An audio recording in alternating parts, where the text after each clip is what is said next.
చెప్తున్నానండి. ముఖ్యమంత్రి ఎక్కడ ఈ పాలనలో రాజధానికి ఏం లాభం జరిగింది అది అడిగారు మిమ్మల్ని. ముఖ్యమంత్రి ఆపండి సురేష్ గారు, మాట్లాడేది వినండి. సమాధానం చెప్పకుండా దాటి వేస్తారు ఎందుకు?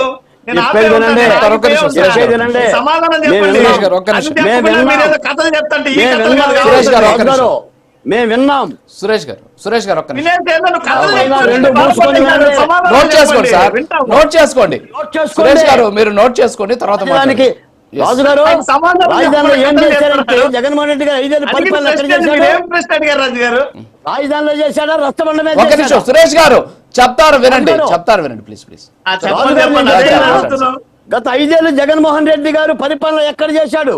రాజధానిలో చేశాడా రచ్చబండ మీద చేశాడా? అసెంబ్లీ ఎక్కడుంది? నది గర్భంలో ఉందా? తాడేపల్లి కొంపలా ఉందా? సచివాలయం ఎక్కడుంది? హైకోర్టు ఎక్కడుంది? నీ వాహన శ్రేణి ఎక్కడికి వెళ్ళింది? ఓకే సార్, నేను మాట చెప్తా రాజు గారు, ఇంత దుర్మార్గంగా రాజధాని మీద ఎగిరెగిరి దూకితే వీళ్ళంతా అపరిచితులండి.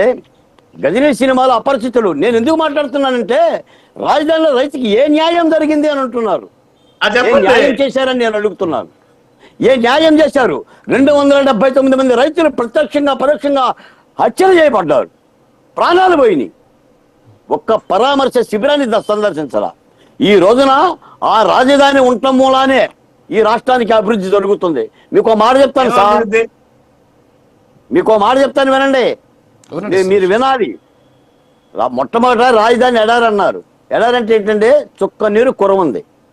మళ్ళీ రాజధానిలో వరదలు వస్తాయి అన్నారు. వరదలు అంటే ఏంటంటే ఎప్పుడు నీళ్లు ఉండేవి, ఇప్పుడు నదీ గర్భం అంటున్నారు. అసలు రాజధాని లేదంటున్నారు. అసలు మీకు ఒక పార్టీ ఉందా? మీకు ఒక నాయకుడు ఉందా? మీరు ఏం మాట్లాడుతున్నారు? మీరు ప్రజాక్షేత్రంలో ఏమని పోయారు? 3 రాజధానులు పెడతామని పోయారు. ప్రజలు ఏం చెప్పారు? మాకు 3 అక్కర్లేదయా, తిరిగి వెళ్ళిపోవయ్యా అని అన్నారు. పరిశీలన చేసుకోరా? ఆత్మవిమర్శ చేసుకోరా? మీరు బాలకోట గారు